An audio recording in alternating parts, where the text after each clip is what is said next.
இந்த ஸ்கூல் விட்டு போகிறதுக்கு மனசே இல்லை. என்ன வருத்தம்னா இங்கே 9th ஸ்டாண்டர்ட் இல்லை, அடுத்து இல்லைன்னா அடுத்த வருஷமும் நான் இங்கேயே தான் படிச்சுக்கிட்டு இருப்பேன். யோகா, கராத்தே எல்லாம் சொல்லித்தராங்க. அதனால் நாங்கள் இங்கே வந்து ஜாலியாக இருந்துக்கிறோம். நாங்கள் இப்போ ரொம்ப சந்தோஷமாக இருக்கோம். இப்போ நாங்கள் பெருமையாக சொல்லிக்கிறோம், நாங்கள் கார்ப்பரேஷன் ஸ்கூலில் எங்கள் குழந்தை படிக்குதுன்றதை அப்படின்னு.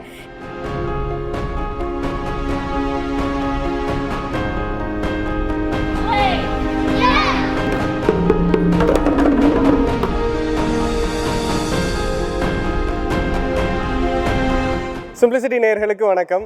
அரசு பள்ளிகள்னாலே புதுப்பிக்கப்படாத வகுப்பறை, பராமரிக்கப்படாத பள்ளி வளாகம், தரமில்லாத கல்வின்னு நம்ம மனதில் ஒரு எண்ணம் இருக்குது. ஒரு சில இடங்களில் அது உண்மையாகவும் இருக்குது. ஆனால் கோவை மசக்களிப்பாளையத்தில் உள்ள மாநகராட்சி நடுநிலை பள்ளி இது எல்லாத்துக்கும் ஒரு விதிவிலக்கா.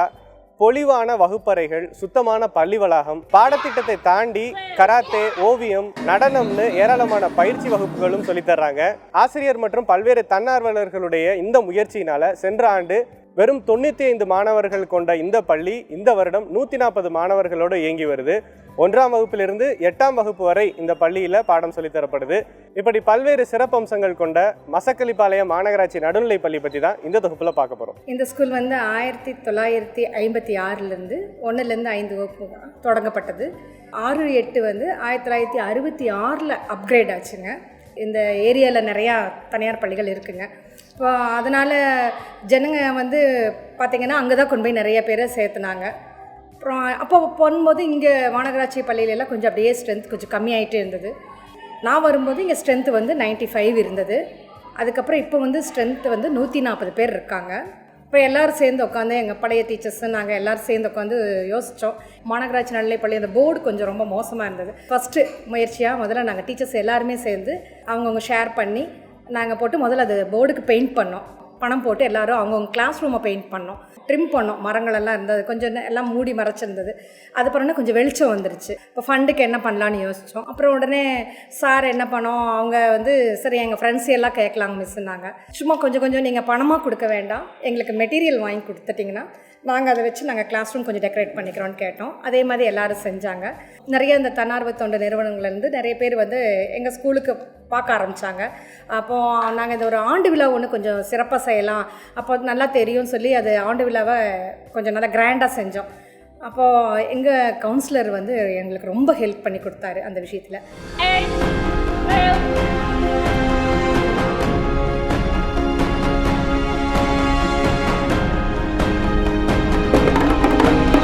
வேறு என்னென்ன பண்ணலான்னு நாங்கள் உட்காந்து பேசினோம். சரி, இன்னும் எக்ஸ்ட்ரா கரிக்குலர் ஆக்டிவிட்டீஸ் கொடுத்தா இன்னும் குழந்தைங்க நல்லா வருவாங்க அப்படின்னு நினச்சிட்டு, இப்போ சாட்டர்டேஸ்னால் யூஸ்வலாக ஸ்கூல் இல்லைன்னா நாங்கள் கவர்மெண்ட்டில் சொல்லணும்னு நாங்கள் செய்ய முடியாது. மற்ற நேரத்தில் வந்தாங்கன்னா அந்த ஃபுல் ரிஸ்க் நாங்கள் தான் எடுத்துக்கணும் அந்த குழந்தைகளுக்கு. இப்போ யோசிச்சுட்டு பேரண்ட்ஸ் கிட்ட கூப்பிட்டு பிடிஏ மீட்டிங் போட்டு கேட்டோம். அவங்க எல்லோரும் ரொம்ப சப்போர்ட் பண்ணாங்க. அப்புறம் சாட்டர்டேஸ்க்கு நாங்கள் போய் சார்கிட்ட பெர்மிஷன் வாங்கணும். நாங்கள் கண்டிப்பாக கார்ப்பரேஷனில் பெர்மிஷன் வாங்கணும் கமிஷனர் கிட்ட. அப்போ போய் அந்த சிஓ சார்கிட்ட சொல்லி கேட்டோம், தாராளமாக செய்யுங்கம்மா, ஆனால் ஒரு டீச்சர்ஸ் நீங்கள் யாராவது ஹைட் பண்ணிக்கணும். நாங்கள் பழைய பாரம்பரிய விளையாட்டுகள் ஒவ்வொரு வாரம் ஒன்று போட்டு ஸ்டூடெண்ட்ஸை பிரித்து சொல்லிக் கொடுக்க ஆரம்பித்தாங்க. அதில் வந்து அவங்க பொம்மலாட்டம், டான்ஸ் சொல்லிக் கொடுத்தாங்க. ஃபோனடிக் இங்கிலீஷ் அந்த வேர்ட்ஸ்க்கு அது கொஞ்சம் அப்படியே எடுத்து கொடுத்துட்ருக்காங்க.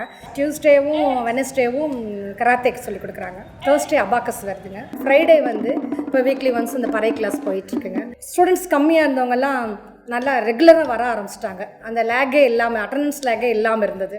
லீவ் எடுக்காமல் காய்ச்சல்னா கூட குழந்தைங்க ஓடி வந்துடுது. ஒரு அம்மா வந்து சொல்கிறாங்கம்மா, எங்கள் பையனுக்கு காய்ச்சல், நான் இருனாலும் அவன் இருக்க மாட்டேங்கிறான், ஐயோ எனக்கு கிளாஸ் போயிடும் அப்படின்றான் அப்படின்னு.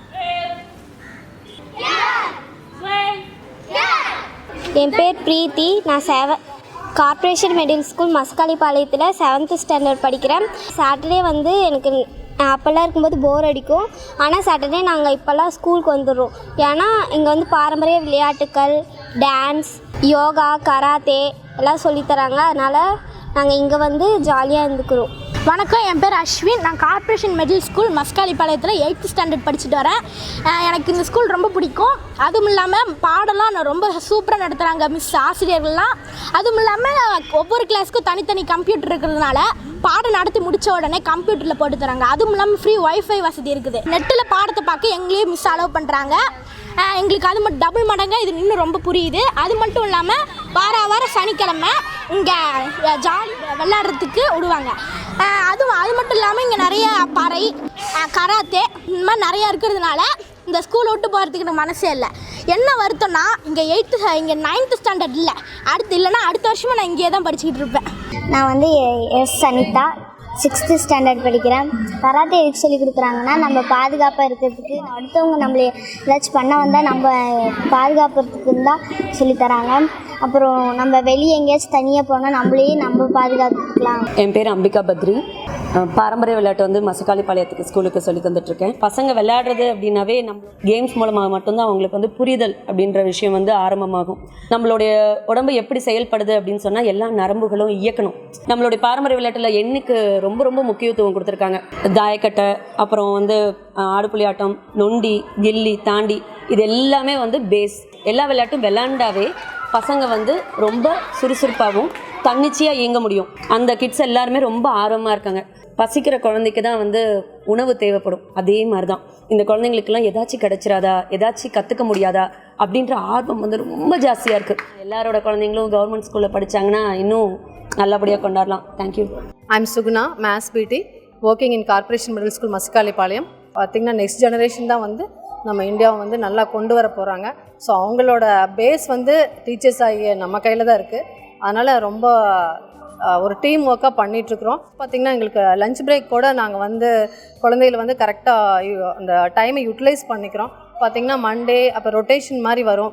மண்டே வந்து பார்த்திங்கன்னா தமிழ் வாசிப்பாங்க, அடுத்து இங்கிலீஷ் வாசிப்பாங்க, அடுத்தது வந்து மேத்ஸில் வந்து ட்ரெயின் பண்ணுவோம். இந்த கொஞ்சம் லேட் ப்ளூமர்ஸ் இருப்பாங்க இல்லைங்களா, அவங்களுக்கு வந்து ஸ்பெஷல் கோச்சிங் மாதிரி கொடுப்போம் டீச்சர்ஸு.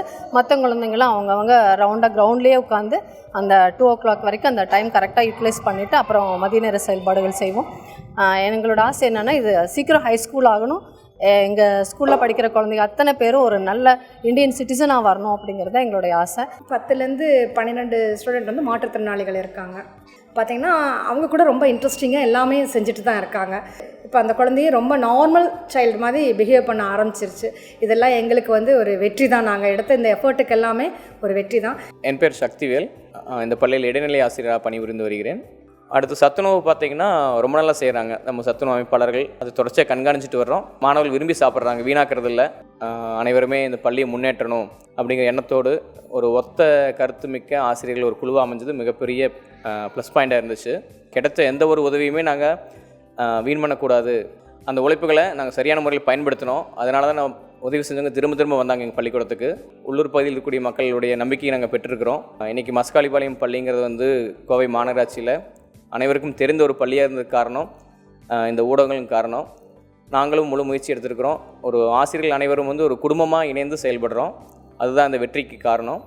இந்த ஸ்கூலை பொறுத்த வரைக்கும் இது ஒரு டீம் ஒர்க்கு தான். இந்த டீம் ஒர்க் வந்து இதே மாதிரி என்றைக்கு நினச்சிருக்கணும்னு நான் நினைக்கிறேன். இதை நாங்கள் ஃபுல்லாக அச்சீவ் ஆகிட்டோன்னு நாங்கள் சொல்லலை. இன்னும் அச்சீவ் பண்ணுறதுக்கு என்னென்ன இருக்குதுன்னு அந்த வழிமுறைகளை எல்லாம் பார்த்துட்ருக்கோம். நெக்ஸ்ட் டைம் நீங்கள் வரும்போது சூப்பர் ஸ்கூலாக எங்கள் ஸ்கூலு வரும். இது மட்டும் இல்லாமல் இப்போ எங்களுக்காக இந்த உதவி செஞ்ச எல்லா தன்னார்வ தொண்டு நிறுவனங்களுக்கும் தனியாக அவங்களே வந்து எங்களுக்கு சப்போர்ட் பண்ண எல்லாத்துக்கும் இந்த நேரத்தில் நான் எல்லாத்தையும் எங்கள் பள்ளியின் சார்பாகவும் எங்கள் ஆசிரியர்கள் சார்பாகவும் மாணவர்கள் சார்பாகவும் தேங்க் பண்ணுறேன். ரொம்ப கடமைப்பட்டிருக்கேன் நன்றி சொல்கிறதுக்கு.